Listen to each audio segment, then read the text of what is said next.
We're here in Toronto, and I'm backstage with a victorious Cub Swanson, who just had one of the most epic fights in UFC history with the Korean Superboy.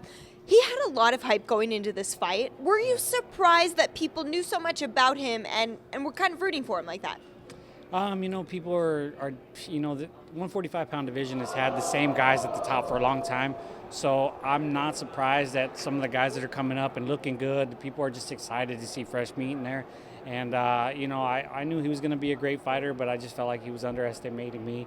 And I was that he called me out of all 15 guys in the top 15. I'm like, me? Really? Okay. So it had me up for the fight, and I was ready for it. You certainly were ready for it. Did anything about his performance in there surprise you? Yeah, I didn't think he was going to be that fast. People bite on my fakes. I was biting on his fakes, and I knew they were coming, and I was still biting on them. So that me off. I get mad at myself. So being the veteran, I knew that I was going to have to rely on veteran skills, and one of the things was making adjustments. They told me to stop playing the outside game and just pressure, and I felt like that started to break them. I spoke to your corner before your fight earlier this morning, and they talked about how this was a great camp for you, and it felt like you really evolved throughout this process. Would you say the same thing about yourself?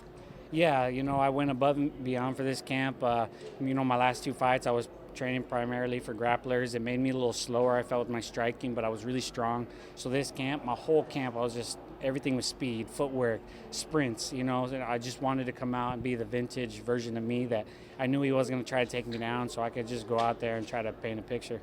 A lot of times when fighters have really tough fights, or sometimes on a loss, they learn a lot. What do you feel like you've learned about yourself after that incredible, great performance, but a very tough performance for you?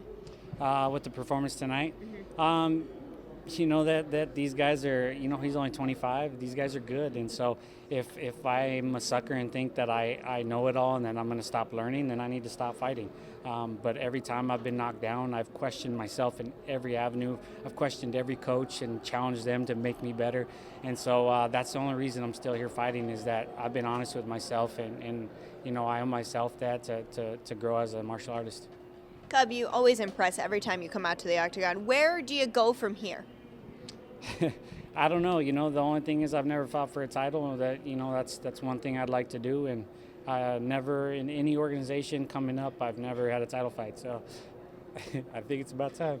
I would agree with that. We'll take a vacation, get some rest, take some Tylenol, and we'll see you soon. Congratulations on an epic performance. Thank you. Thanks.